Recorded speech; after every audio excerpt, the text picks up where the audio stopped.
Mais si on pouvait s'en passer, on en serait bien heureux, mais malheureusement, il faut arriver à comprendre que nous ne sommes pas seuls,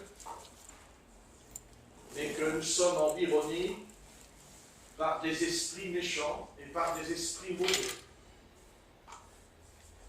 Et que tout ce qui se passe sur la terre n'est pas le fruit du hasard, mais de forces motrices, des forces surnaturelles, dont même les partis politiques, les hommes politiques, tout ça sont dépassés maintenant par les événements, parce qu'ils ne comprennent pas, ils n'arrivent pas à comprendre pourquoi ils ne peuvent pas s'entendre, pourquoi ils sont divisés. Parce que la Bible nous dit que Satan veut régner, et que pour régner, il doit diviser pour imposer son plan. Car le plan de Satan, son plan, c'est qu'il y a un homme qui va venir. Un homme qui n'est pas comme les autres. Un homme spécial. Et cet homme-là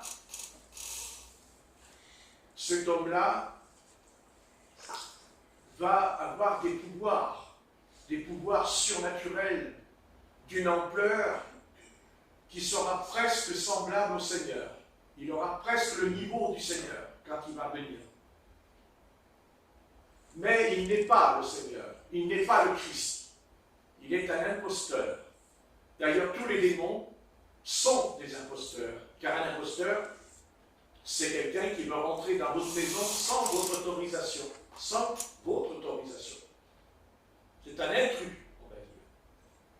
Et les démons sont des intrus. Et on n'a pas besoin d'avoir une légion de démons pour être démoli. Un seul démon peut démolir toute une famille, peut démolir toute une maison.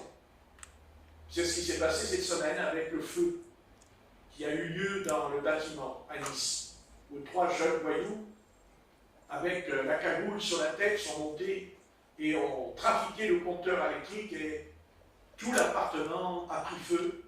Et nous savons ce qui s'est passé. Il y a eu 6 morts, des blessés.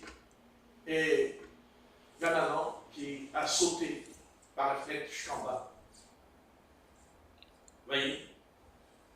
Nous pensons que c'est les 3 jeunes gens, mais ce n'est pas que les 3 jeunes gens qui sont montés là-haut. Ce sont des démons. Des démons qui sont en eux. Et il ne faut pas jouer, et il ne faut pas blaguer avec ces choses. Parce que les conséquences, c'est que toute une famille a disparu. Toute une famille a été consumée par le feu. Mais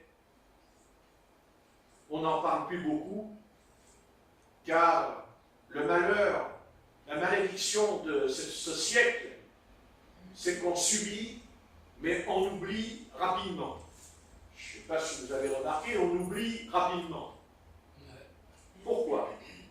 Parce que le diable fait quelque chose qu'il n'a jamais fait dans les autres âges de l'histoire. C'est qu'il précipite le temps. C'est qu'il pousse le temps à être très rapide. Et c'est-à-dire que c'est un malheur le lundi, on va en entendre parler pendant une semaine, mais maintenant il y a quelque chose qui a changé. Vous remarquerez que quand il y a quelque chose de grave, on n'en parle plus pendant une semaine, on en parle pendant 2-3 jours. C'est fini. Oui. Parce qu'il y a un autre malheur qui vient par derrière, qui est encore plus grave. Et un autre encore plus grave. Parce que le diable est un être qu'on ne peut même pas trouver un mot dans notre vocabulaire humain. Mais nous savons une chose, c'est qu'on ne collabore pas avec lui. On est contre lui. Car s'il est contre nous, nous sommes aussi contre lui. Et que s'il est un guerrier, nous le sommes aussi. Et que le Seigneur nous a équipés des 5 armes de l'esprit pour lui dire, tu nous cherches, tu vas nous trouver aussi. Parce que vous voyez, l'adversaire n'a qu'une chose en tête, pourquoi il nous attaque? Pourquoi il essaie de nous faire tomber dans le péché? Parce qu'il sait, lui, que nous sommes unis au Christ. Unis, c'est important cette chose. Être unis. Ne faire qu'un avec le Seigneur. C'est-à-dire comme un homme et une femme qui sont mariés. Ils deviendront une seule chair, dit la Genèse. Maintenant, sachant ce qui s'est passé dans le jardin, on sait très bien que, malheureusement, Adam et Ève n'ont pas bien compris ce que l'Éternel leur a dit. Satan a su, lui, les unir aussi en une seule chair. Eh bien oui. Oh oui qu'il l'a fait. Oh que oui, il l'a fait. Et nous savons que ce qu'on sème, on le récolte. Et il a sonné, parce que Satan a sonné sa semence. Et comme il ne peut pas créer, ni un animal, il ne peut même pas créer les animaux, il ne peut même pas créer un fruit, parce que c'est un sot et un insensé, mais c'est un orgueilleux aussi. C'est un orgueilleux. Et l'orgueilleux, c'est celui qui résiste. C'est celui qui tient tête à celui qui lui résiste. Mais ça ne change rien. La semence restera la semence. Vous n'y changerez rien. Rien. Une semence de radis, c'est un radis, et c'est pas une carotte. Et une carotte, c'est pas une pomme de terre. Ce sont des légumes, mais selon son espèce. Parce que c'est selon sa semence. Donc, il a bien fait son opération, c'est vrai. Et, bien sûr, seulement, le Seigneur, dans le jardin d'Éden, l'Éternel, dans le jardin d'Éden, parce que le diable y pensait qu'il n'y avait que lui dans le jardin d'Éden. Mais non, la Bible dit que l'Éternel est descendu le soir pour parler à Adam et à Ève. Donc, vous voyez, il croyait, il a pensé qu'il avait le dessus, mais il ne l'a pas eu. Parce que tout péché doit être jugé. Tout péché doit être condamné. Dieu ne punit pas le pécheur, il punit le péché. Mais le pécheur est puni parce qu'il s'est identifié. Il s'est identifié, il s'est uni avec le péché. Et quand on s'unit avec le péché, on s'unit avec Satan.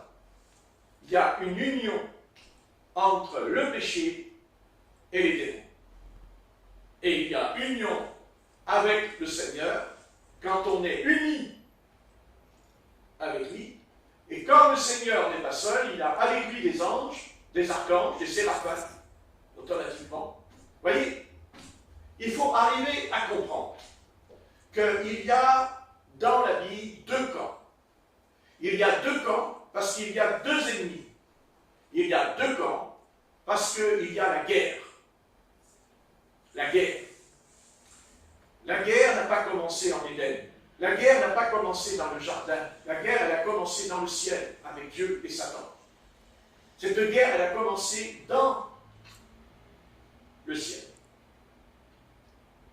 Donc, comme il y a eu la guerre dans le ciel, puisque c'est écrit dans la Genèse au chapitre 1, la terre était informe et vide. Le texte hébreu dit Tohu et Bohu. Ça veut dire qu'il y a eu un chaos. Donc, ça veut dire qu'il y a un mystère dans la Genèse. Nous croyons que la terre n'existait pas, elle n'existait pas du tout, que Dieu il a dit je veux la terre, et la terre est arrivée. La terre existait bien avant la nôtre. Bien avant la nôtre. Il y avait un monde. Il y a eu un monde avant nous. Mais ce monde-là, il n'y avait pas d'homme. Il n'y avait pas d'homme. Dieu n'avait pas mis sur cette terre des hommes. Cette terre était habitée par les dieux. Parce que Jésus-Christ lui dit quelque chose sur les Elohim. Car n'oubliez pas que le mot Dieu veut dire Elohim. Elohim. Mais la Bible nous dit qu'il n'y a pas un Elohim, mais il y a les Elohim. C'est-à-dire les fils. les anges. Donc Dieu, en tant qu'Élohim, qui s'appelait Yahvé, a dû détruire ce monde dans lequel était habité par les dieux. Aujourd'hui, on pourrait peut-être comprendre que ces dieux-là, on les appelle aujourd'hui les démons. Les démons. Est-ce possible? Il y a un combat, il y a une déchirure dans le domaine de la démologie. Est-ce que les démons étaient des anges? Et est-ce que les anges sont venus des démons?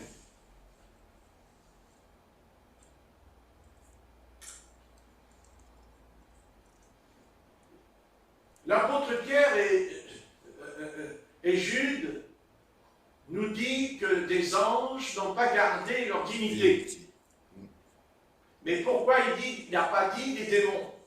Il ne dit pas des démons, vous direz, mais des anges qui sont enfermés dans une prison pendant que je prêche.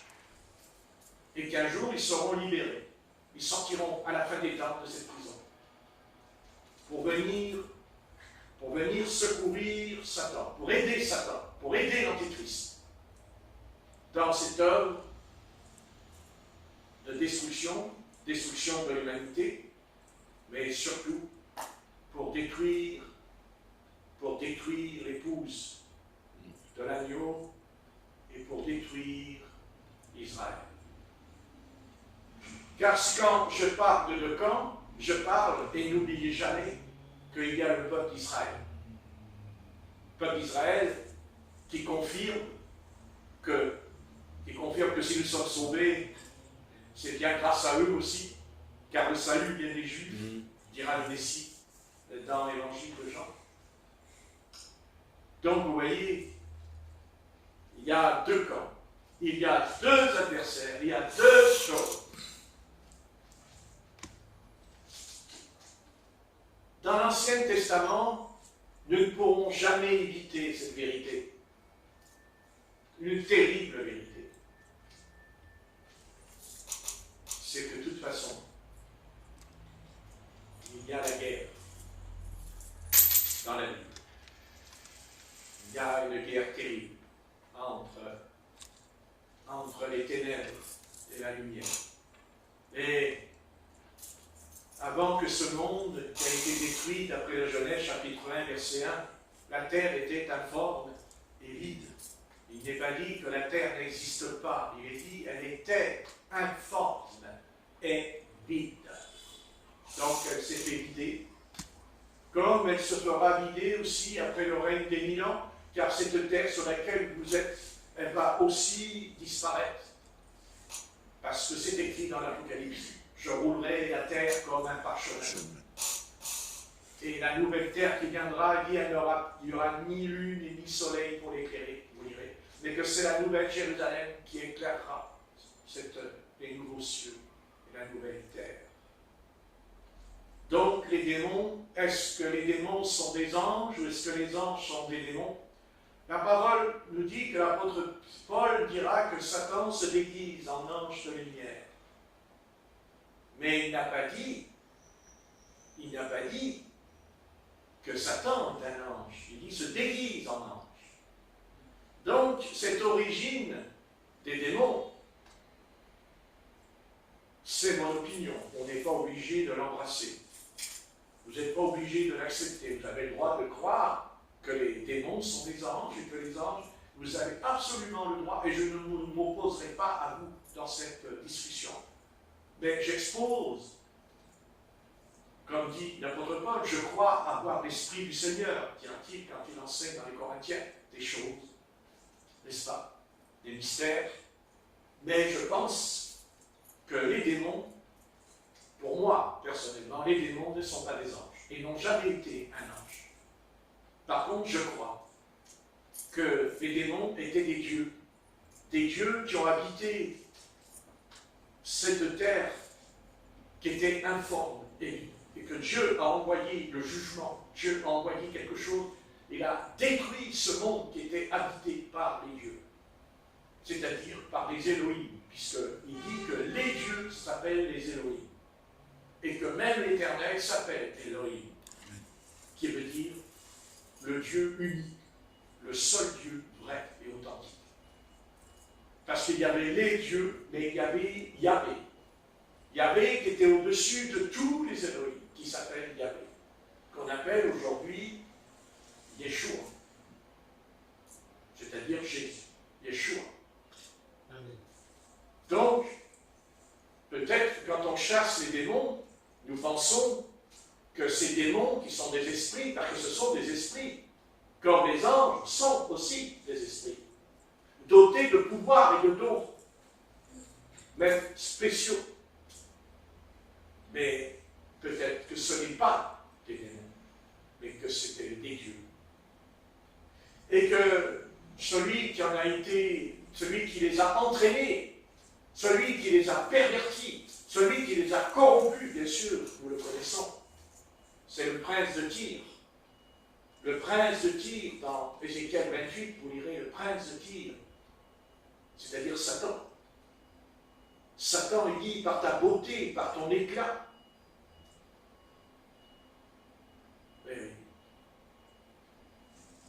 Parce qu'il n'était pas n'importe qui. Parce que lui n'était pas un dieu. Il était un chérubin protecteur. C'est-à-dire, il était de la race des anges. Mais n'aurait-il pas entraîné cette création-là qui a subi un chaos dans la Genèse chapitre 1, qui a subi une destruction parce que ces dieux-là ont suivi, ils ont suivi Satan, ils ont suivi l'adversaire, ils l'ont suivi. Et c'est ça pour ça aussi que la Bible dit qu'une partie de chez eux ont été enfermés. Ces dieux-là, qui pouvaient faire des prodiges, qui pouvaient faire des miracles, comme le Seigneur, ils avaient la capacité, comme le Seigneur. Mais ils se sont pervertis. Ils sont tombés dans la perversion. Ils sont réellement pervertis. Et là, l'Éternel a envoyé le jugement. La terre était informe et vide. Ça veut dire que la terre existait. Puisque vraiment, il n'a pas écrit elle est informe et vide. On ne peut pas dire ça, elle n'existe pas. Ça n'a pas de sens. Marche. Donc, vous voyez qu'il y a eu un monde avant d'autres mondes. Un monde particulier. Et je pourrais pousser, alors là, je vais faire plaisir, je vais peut-être faire un grand plaisir dans la vidéo à ceux qui sont tellement passionnés par les extraterrestres, que d'ailleurs une grande partie de l'humanité les prennent pour des fous. Mais est-ce que ce n'est pas eux qui reviennent de quelque chose qui serait dans les confins de l'infini de l'univers, dont Dieu les aurait chassés de notre univers à nous, de notre monde? Vous voyez, ce serpent, le serpent, qui est appelé dans l'Apocalypse, vous savez, le diable, il dit, le diable, le serpent ancien. Certainement que ces êtres qui semblent être des dieux, d'après l'Ancien Testament, puisqu'il est dit que Jacob les a rencontrés et les a vus, puisque dans la traduction hébraïque, on dit les anges, mais la traduction hébraïque dit il a rencontré les Elohim, c'est écrit. Je l'ai lu plusieurs fois, les Elohim. Et quand on parle d'Elohim, on veut dire il a rencontré les dieux. C'est-à-dire peut-être des géants. Car il faudrait déjà arriver à expliquer les géants qui étaient sur la terre. Il faudrait expliquer pourquoi les Philistins étaient des géants. Comment expliquer pourquoi les géants ont été détruits dans le déluge de Noé, mais pourquoi on les retrouve dans le livre de Josué, les géants, puisqu'ils ont été détruits par le déluge au temps de Noé. Il dit qu'il ne restait plus que 8 personnes dans l'arche. Mais alors, comment ils sont arrivés, les géants, puisqu'ils étaient détruits? Mais parce que ces géants-là, c'était des dieux de l'ancienne création. Les dieux avaient certainement bien détruit tout ça. Mais Satan, lui, il n'a pas été détruit. Il a survécu, lui, Satan, à ce qui s'est passé. Et il n'a pas perdu le nord, mais il n'a pas perdu le sud. Parce que lui, il a bien observé ce que Yahvé, Elohim, a fait après. Une nouvelle terre et de nouveaux cieux. La seule différence, c'est ce que le diable ne s'attendait pas, par contre. C'est qu'il a cru que Dieu aurait mis sur la terre que des Elohim. Il s'est dit, je vais encore pouvoir les pervertir. Ce qu'il fera d'ailleurs dans Genèse chapitre 6. Les fils de Dieu virent que les femmes, les hommes étaient belles et les prirent pour femmes. Non, pas tout ça. Ça aussi c'est tout. Mais d'où viennent ces Elohim? Comment c'est écrit, les fils de Dieu virent, mais d'où viennent-ils? D'où viennent-ils? Et peut-être que ces engins non identifiés, que les hommes appellent soucoupes volantes, on pourrait aussi les appeler des cerfs-volants. Peut-être des cerfs-volants aussi. On pourrait aussi les appeler des avions aussi. Il y a des avions qui volent aussi. On les appelle des soucoupes volantes. Mais ce n'est peut-être pas des soucoupes. C'est peut-être des chars. Comme Élie qui est monté dans un char de feu. Il est fort possible qu'il va y avoir un événement qui va bouleverser l'humanité tout entière, qui ne saurait peut-être tarder maintenant. C'est possible que ces êtres-là vont descendre sur la terre et que l'Antichrist va se présenter en leur disant « c'est moi le chef, c'est moi le chef ». Et toutes vos armées, je leur dis, tirez, il ne restera plus un char, plus un tank, et même plus un sous-marin. Parce que peut-être, j'ai dit peut-être, que nous pensons qu'il va y avoir la guerre avec la Russie, l'Amérique, et tout ça, mais peut-être qu'il y a une autre guerre que nous ne savons pas. Une guerre que personne ne s'attend,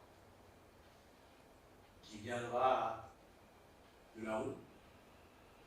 C'est ce que nous dit un peu l'Apocalypse quand il nous parle des têtes de scorpions, des cheveux dans les calices. C'est quand même mystérieux, ça. Non, dans l'Apocalypse. Donc, je n'irai pas plus loin parce qu'on va croire que je suis en train de fantasmer encore.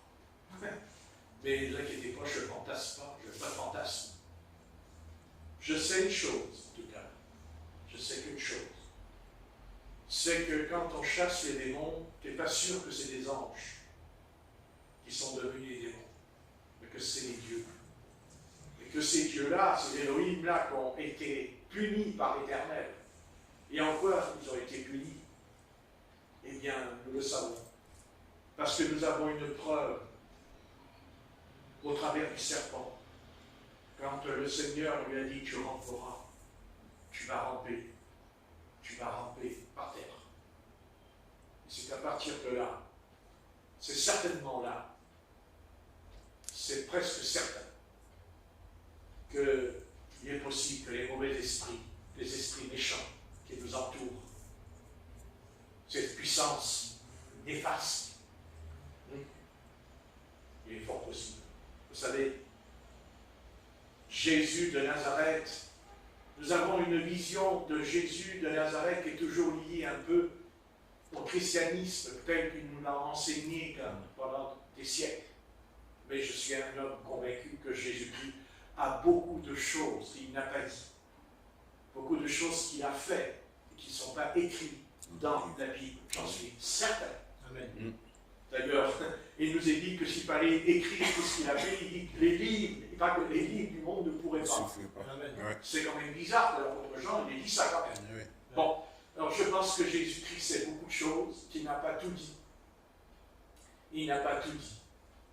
Mais en tout cas, nous sommes certains que d'après l'Ancien Testament, quand Élisée va crier au bord du Jourdain, Père, Père, char et sa cavalerie, et qu'un char de feu est descendu, et Élie est monté dedans, avec l'aide d'un tourbillon.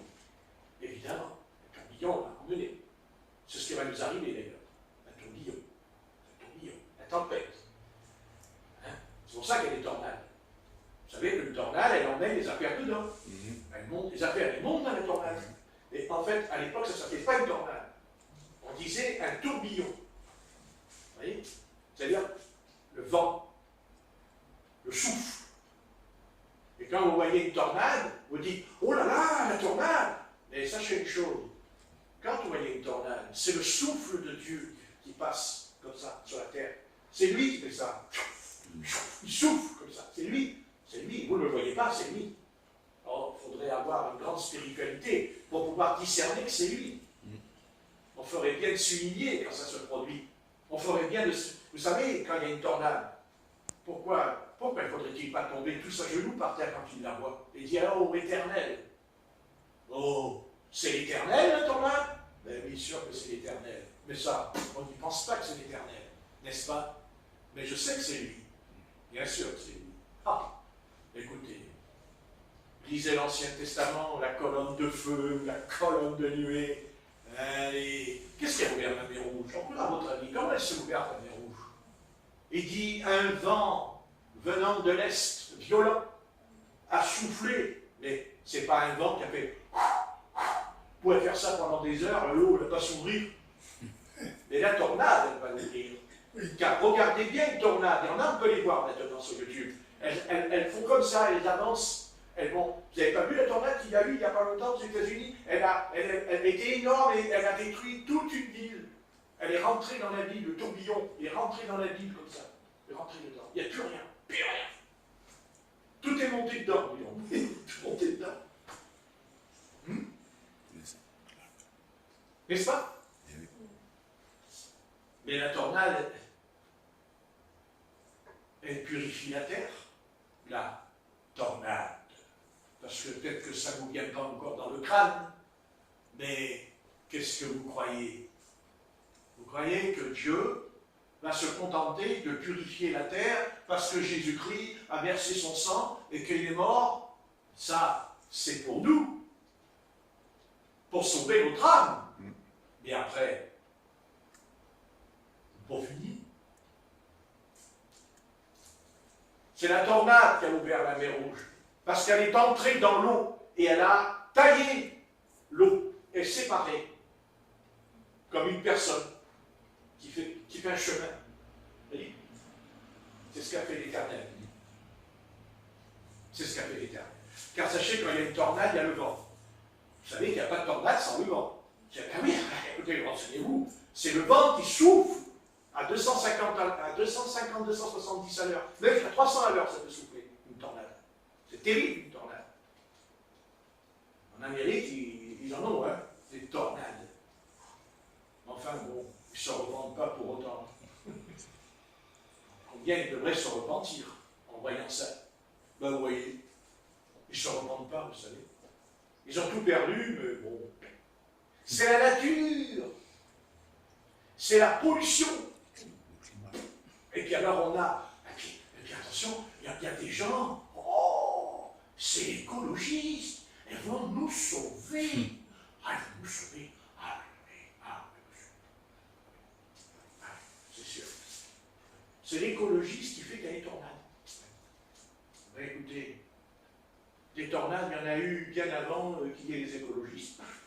Les tornades, il y en a eu depuis des siècles et la Terre, elle n'était pas polluée comme maintenant, mais il y a toujours eu des tornades. Non, mais je vous le dis en passant quand même. Bon, on n'était pas là pour le savoir, mais d'après l'histoire, il y en a eu des tornades, surtout aux États-Unis. Voilà. Vous savez, rien qu'en voyant ça, on devrait réfléchir quand même.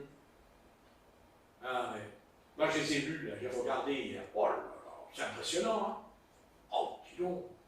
C'est noir, noir. Au loin, le ciel il est tout noir, et elle fait comme ça. Comme ça. Et alors, il y a toutes les voitures qui s'en vont. Hein. Mais elle les rattrape. Elle les rattrape. Hein. Ça rigole pas. Elle les rattrape. Hein. Ouais. Ah ouais. Qu'est-ce que vous voulez? Voilà. Tornade, tempête, ouragan, tout le bazar, les feux. Mais oui, qu'est-ce que vous voulez? C'est la nature. Ah, c'est la nature. La nature est capricieuse, la nature est en colère, la nature, elle est... Ah oui, la nature, c'est la nature. C'est la nature. Mais qui est-ce qui a créé la nature? Allez-y. On va parler, non? Hein? Ben voilà. C'est Elohim qui a créé la nature. Ben, je sais pas. C'est pas Satan qui a créé la nature. Satan, lui, il peut rentrer dans la nature. Et bien sûr, et faire le mal, comme il a fait quand le Seigneur était dans la barque, n'est-ce pas, sur le lac de Tibériade. Et la tempête a soufflé pour qu'il puisse se noyer, le Seigneur. Bon, vous savez ce qui s'est passé, il s'est levé, silence, n'est-ce pas? Mais il a dit aussi, ne craignez rien, n'ayez foi. Mais c'est valable pour vous ce soir, ayez foi. Parce que les petites tornades là, que vous voyez, ça c'est de petits pains au chocolat. Les petits pains au chocolat. Mais vous allez voir ce qui va se passer.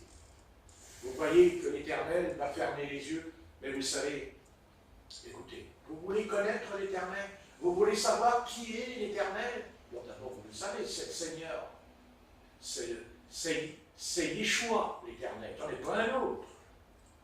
C'est pas un autre. C'est l'Éternel des armées.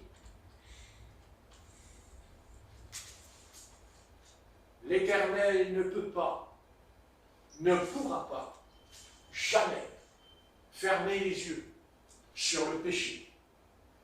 Jamais. Jamais.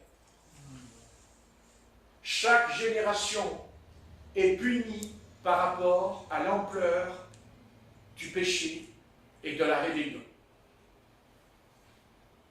Et aujourd'hui, ce n'est pas la nature qui nous punit, parce que ça, c'est des païens qui nous enseignent ça, c'est des paganistes. La nature, Dieu, il est capable de dire à un ouragan, silence, et tais-toi. C'est ce qu'il a fait dans la barque. Alors, venez pas me chanter que c'est la nature, parce que la nature, elle est contrôlée par l'Éternel. Point, c'est tout. Amen. Et s'il le permet, c'est parce que c'est notre faute. C'est parce que nous permettons à Dieu de l'offenser, parce que Dieu a dit dans son Fils, dans Matthieu 5, pardonne à ceux qui nous ont offensés, mais pardonne aussi que moi je t'ai offensé, grand Dieu des cieux. Moi je t'ai offensé aussi. Amen. Parce que nous ne nous aimons pas être offensés, mais on est bien offensé les autres aussi quand même, n'est-ce pas? Mais on offense aussi Dieu. Oui, Yahvé qui est l'Esprit. L'Esprit, Dieu est Esprit. Dieu est Esprit. Mais quand on dit que Dieu est Esprit, nous parlons de la sainteté de Dieu. Nous parlons du Saint des Saints de l'Éternel. Il est la sainteté de Dieu. Et ce Dieu-là n'est pas un Dieu. Il n'est pas comment dit-il? Il n'est pas un des Elohim, il est Elohim qui a créé les Elohim. Il s'appelle Yahvé en hébreu. Et son nom est tellement saint, son nom est tellement pur, que Moïse a dit, dis-moi ton nom. Et il a dit, je suis celui que je suis. Ça veut dire, prends garde, parce que je suis ce que je suis. Ça veut dire que je serai toujours le Saint d'Israël. Quant à toi, Israël, tu as intérêt à marcher dans la sainteté. Parce que c'est écrit dans Deutéronome, tu seras pour moi un peuple saint. Tu seras un peuple mis à part. Oui. Mais pourquoi? Parce que dans Deutéronome, c'est écrit parce que je t'ai aimé. Parce que je t'ai aimé. Voilà. La prédestination est réglée ce soir. Tu es prédestiné. Non pas parce que Dieu t'a choisi ou il n'a pas choisi celui qui est à côté de toi. Il t'a choisi parce qu'il t'aime, parce qu'il t'a aimé avant la fondation du monde. Et pourquoi il t'a aimé? Parce qu'il savait que tu allais embrasser sa sainteté. Que même si tu es pécheur et même si tu es pécheresse, qu'à un moment donné, quand tu entendras sa voix au travers de ce livre ou au travers peut-être d'un homme de Dieu, tu diras oui, c'est vrai, je suis pécheur, je suis pécheresse, mais j'ai honte. Je me sens sale, je ne suis pas pur. Ça ne me plaît pas. Comment je veux pouvoir m'en sortir? Alors il y a la grâce du Seigneur qui est venue. La grâce, non pas par nos mérites, non pas par notre justice, mais par la sienne, parce qu'il a payé le prix de la rançon pour nous sauver. Amen. Car il n'y a pas de salut sans prix. On ne peut pas acheter le prix. C'est le Seigneur qui a payé le prix. Amen. De la sainteté. Et pour qu'il paye le prix de la sainteté, il a fallu que le sang du 3 fois saint en lui, Melchisédek, roi de Salem, est devenu un homme. Lui, le grand Elohim, est devenu un homme comme nous, et qui a accepté de se faire gifler, torturer, insulter. Car c'est lui ceux qui l'ont insulté, c'est lui qui les a créés.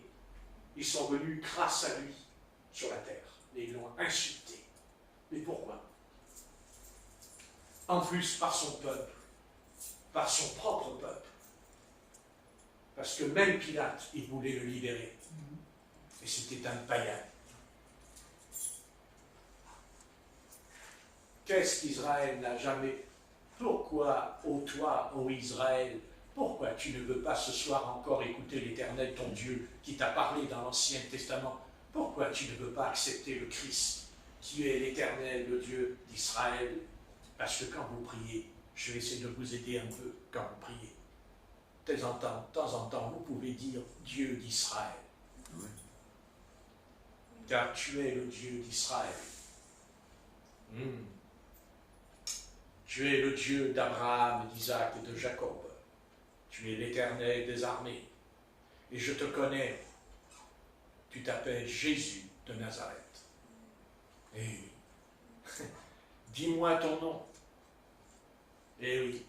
Et si l'Éternel n'a pas voulu dire le nom, c'est parce que son nom est 3 fois saint.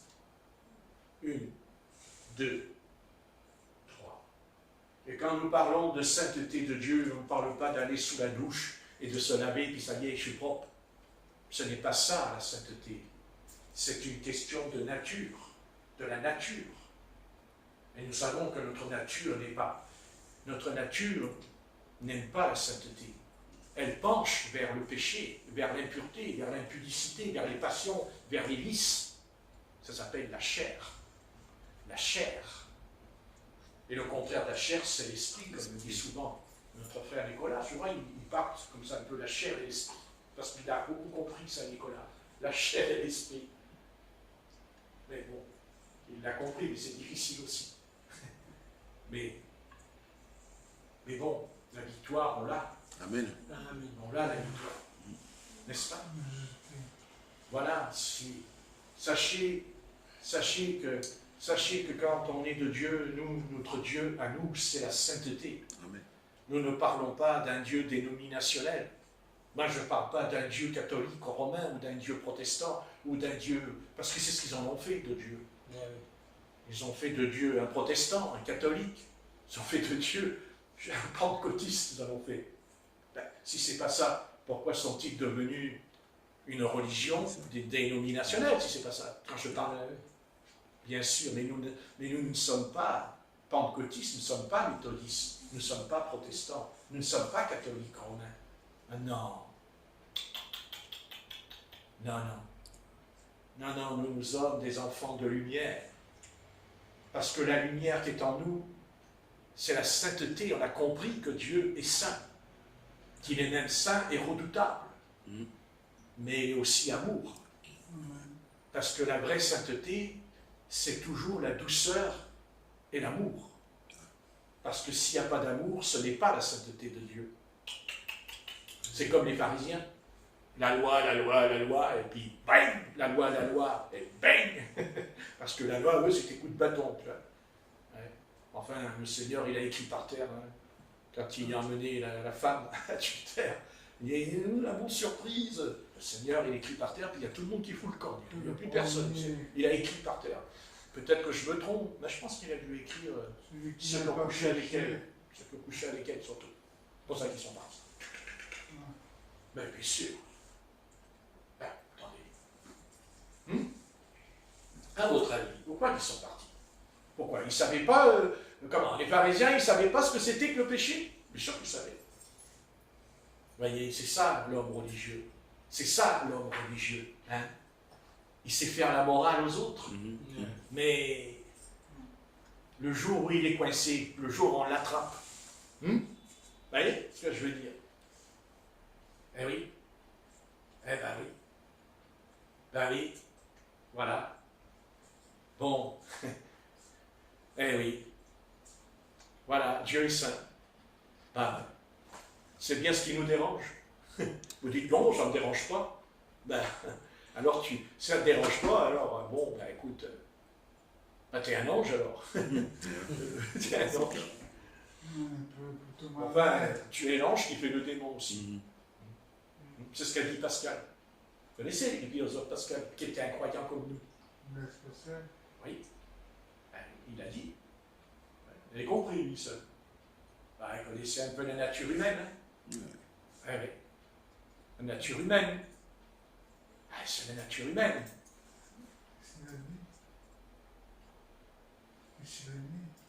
L'ange qui fait le démon. Et le démon qui fait l'ange. C'est intéressant ça. Remarquez, nous aussi, de temps en temps, on fait un peu le démon. Oh. Mais on sait faire l'ange aussi. Ah, on sait le faire, l'ange. On rentre dans l'assemblée. Je suis saint. Je rentre là, samedi, une semaine parfaite, une semaine impeccable. J'étais presque ravi au 3e ciel. Je marchais dans la sainteté. Je n'ai pas jeté un petit coup d'œil quand même, peut-être regarder une petite image, une jeune fille un peu nue, ou un petit gars là, un petit truc, ou un petit film là, comme ça, en passant. Bon, on ne le regarde pas comme avant, là, avant on restait des heures dessus, mais bon, maintenant on reste peut-être une minute. Mais il suffit à t'envoyer en enfer une minute. Parce que pour aller en enfer, on n'a pas besoin d'1 heure. 1 minute. Ben ouais. Mais bon, on est ce qu'on est. Hein?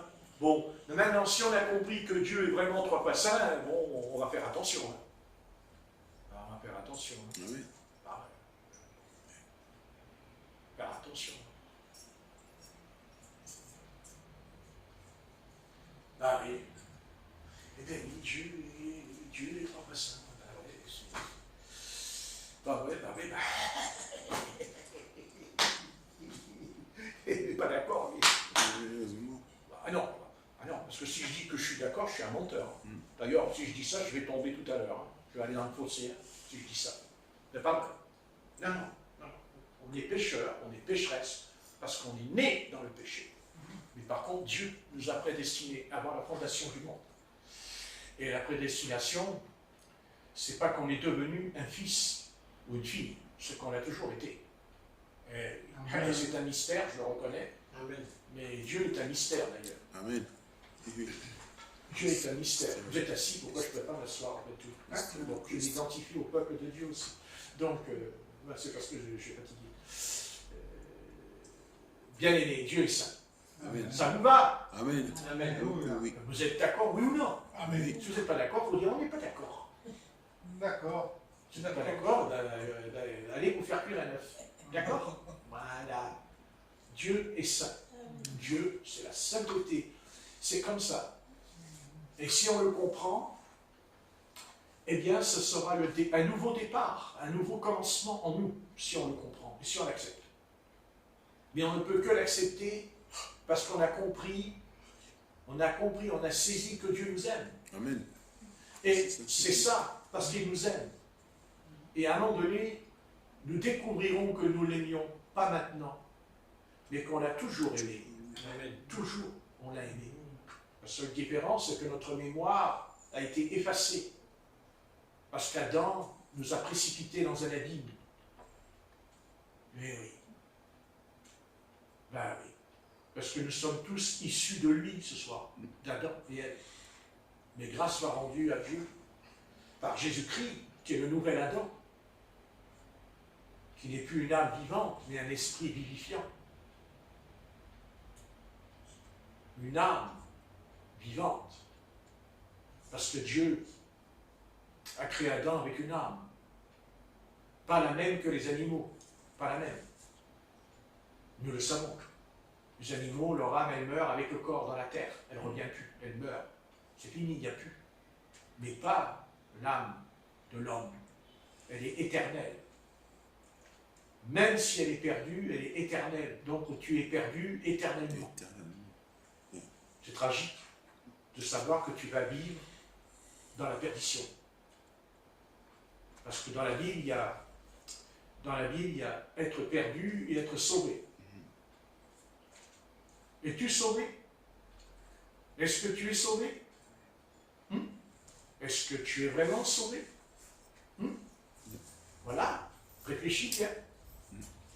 Parce que si tu n'es pas sauvé, c'est que tu es perdu. Mais si tu es sauvé, tu ne pourras plus suivre le monde. Parce que le monde dans lequel tu es, il est perdu. Alors Dieu a créé un nouveau monde qui s'appelle l'Église, le corps de Christ, dont nous sommes ensemble ce soir. Amen. Amen. Et nous ressentons quoi? La paix. La même paix. Parce que le mystère de la paix, c'est que nous avons la même paix. Amen. Maintenant, si on n'obéit pas, je ne sais pas que Dieu nous enlève la paix, mais elle diminue en nous. Elle diminue. Elle est moins forte, moins intense. C'est pour ça que Dieu nous remplit du Saint-Esprit pour avoir la plénitude. Dans la plénitude de l'Esprit. C'est-à-dire un débordement de joie énorme en nous. Ah oui.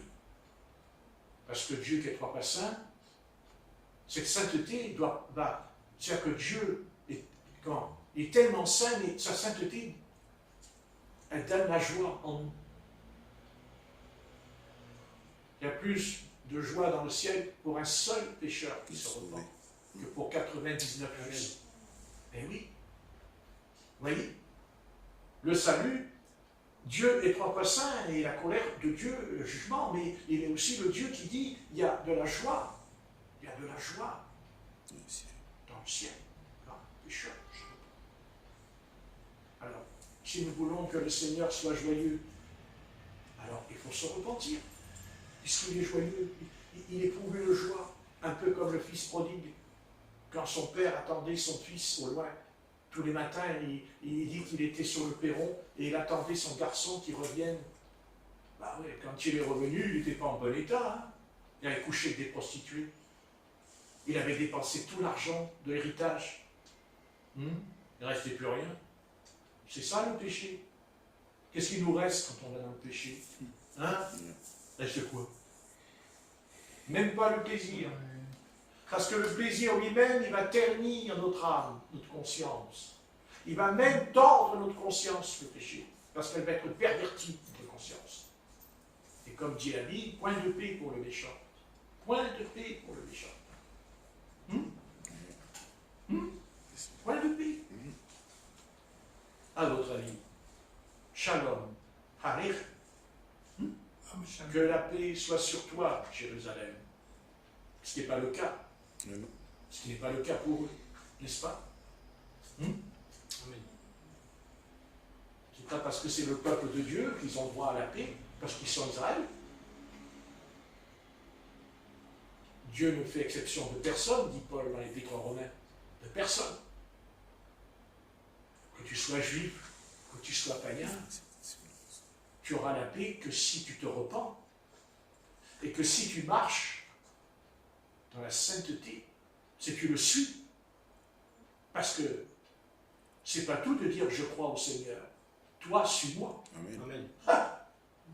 Et beaucoup d'élus, beaucoup d'appelés et peu d'élus. Amen. Mais c'est pas par nous-mêmes qu'on peut le suivre. Non.